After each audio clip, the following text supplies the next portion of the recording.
করোনার কারণে হওয়া অর্থনৈতিক মন্দা এখনো পুরোপুরি কাটিয়ে উঠতে পারেননি সিলেটের ব্যবসায়ী ও নিম্ন আয়ের মানুষ। এরই মধ্যে একের পর এক নিত্যপণ্যের ঊর্ধ্বমূল্যে উঠছে তাদের নাভিশ্বাস। এবার মরার উপর খানার ঘাড় মতো সিলেটের ব্যবসায়ী ও নিম্ন আয়ের মানুষের কপালে দুশ্চিন্তার ভাঁজ ফেলেছে বিএনপি জামায়াতের টানা অবরোধ কর্মসূচি। জ্বালাও পোড়াও আতঙ্কে সিলেটে ব্যবসা প্রতিষ্ঠান খুলতে পারছেন না বেশিরভাগ ব্যবসায়ী। কোথাও আতঙ্ক নিয়ে দোকান খুললেও বিক্রি একেবারেই কম। এদিকে হামলা ভাঙচুরের ভয়ে রাস্তায় বেরোতে ভয় পাচ্ছেন পরিবহন শ্রমিক ও নিম্ন আয়ের মানুষ।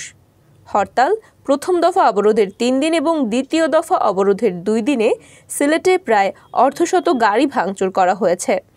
আগুন দেওয়া হয়েছে কমপক্ষে 10টি গাড়িতে। ফের ডাকা হয়েছে 2 দিনের অবরোধ। 12 বছরের রিপ্লেসমেন্ট গ্যারান্টি নিয়ে তানভীর মেটালি প্রথম বাংলাদেশে। তানভীর মেটালের স্মার্ট পণ্য ব্যবহার করুন, স্মার্ট হন। সাধারণত হরতাল অবরোধ হলে পণ্যের সরবরাহ ব্যবস্থা ভেঙে পড়ে, দোকানপাটে কমে যায় বেচা বিক্রি। ব্যবসায়ীরা তাদের পণ্য বিভিন্ন স্থানে পৌঁছতে পারেন না, সে কারণেও বিক্রিতে ভাটা পড়ে। আবার ক্রেতারাও ঝুঁকি নিয়ে পণ্য কিনতে বের হতে চান না। হরতাল অবরোধ হলে পরিবহন সংকটে বিভিন্ন স্থানে আটকা পড়া কাঁচামালও সংগ্রহ করতে পারে না ব্যবসা প্রতিষ্ঠানগুলো। ব্যাহত হয় উৎপাদন, যার প্রভাব পড়ে আমদানি রপ্তানিতেও। পাশাপাশি পরিবহন ব্যবসায়ীদের ক্ষতিও কম নয়। সমস্যায় পড়েন ফুটপাতের ক্ষুদ্র ব্যবসায়ীরাও, কারণ বেশিরভাগ হরতালেই তাদের ব্যবসা গুটিয়ে বসে থাকতে হয়।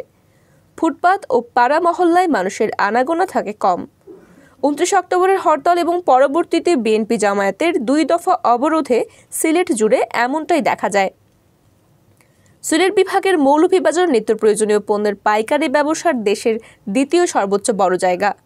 ভোজ্য তেল, চিনি, মশলা, গুঁড়া দুধের মতো নিত্যপণ্য থেকে শুরু করে প্লাস্টিক, প্রসাধনী, রং, গহনা, ব্যাগ, জুতা ও কাপড়ের ব্যবসা স্বাভাবিক দিনে এখানে জমজমাট থাকে। প্রতিদিনই অন্যান্য জেলার খুচরা ও পাইকারি ব্যবসায়ীরা এসব পণ্য কিনতে মৌলভীবাজার আসেন। লেনদেন হয় হাজার কোটি টাকার। তবে অবরোধের এই দিনগুলোতে বেশ ফাঁকা ছিল এলাকাটি। বন্ধ দেখা যায় প্রায় 80% দোকান। জানতে চাইলে মৌলভীবাজার ব্যবসায়ী সমিতির সভাপতি সৈয়দ মোহাম্মদ বশির উদ্দিন বলেন, এমনিতে দেশের অর্থনৈতিক অবস্থা ভালো নয়। এর মধ্যে এই হরতাল অবরোধ আমাদের ব্যবসা বন্ধ করে দিচ্ছে। রাশিয়া ইউক্রেন যুদ্ধও শেষ হচ্ছে না। ওই যুদ্ধের খারাপ ফল আমরা এখনও ভোগ করছি। নতুন করে শুরু হয়েছে রাজনৈতিক সহিংসতা, যা আমাদের চিন্তায় ফেলে দিয়েছে। তিনি বলেন, রাজনৈতিক যে শঙ্কা তৈরি হচ্ছে, এর মধ্যে ব্যবসায়ীরা কিভাবে স্বাভাবিক কেনাবেচা করবেন, সবকিছুতেই এর প্রভাব পড়ছে। আমরা এই অবস্থা মেনে নিতে পারছি না, দোকান খুলতে পারছি না। বশির উদ্দিন আরও বলেন, এখন 5% ক্রেতাও পাইকারি এসব বাজারে নেই। আসবে কিভাবে? রাস্তাঘাট প্রায় বন্ধ। ঝুঁকি নিয়ে কেন কেনাকাটা করতে আসবে?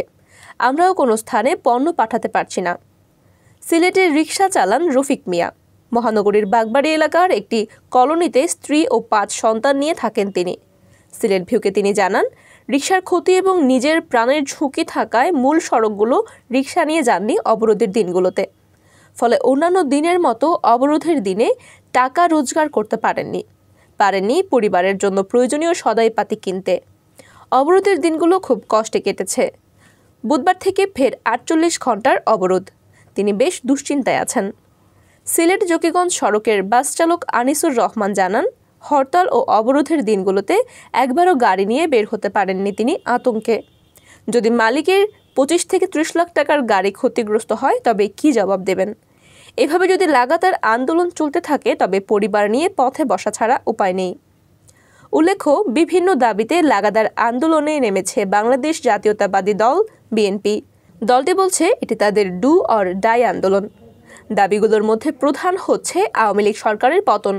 এই দাবিতে গত 28 অক্টোবর রাজধানী ঢাকার নয়াপল্টনে আয়োজিত মহাসমাবেশ শেষ করতে না পেরে পরদিন হরতালের ডাক দেয় বিএনপি। পরে 31 অক্টোবর থেকে 2 নভেম্বর পর্যন্ত টানা 3 দিনের অবরোধের ডাক। উত্তপ্ততার মধ্য দিয়ে এই 3 দিনের অবরোধ শেষ হয়েছে গত বৃহস্পতিবার দিবাগত রাতে।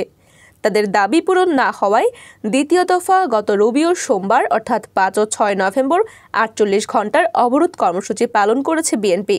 এর সঙ্গে একাত্মতা পোষণ করে জামায়াতও অবরোধ পালন করেছে। সোমবার সন্ধ্যায় ফের আরও 2 দিনের অর্থাৎ বুধ ও বৃহস্পতিবার অবরোধের ডাক দিয়েছে বিএনপি।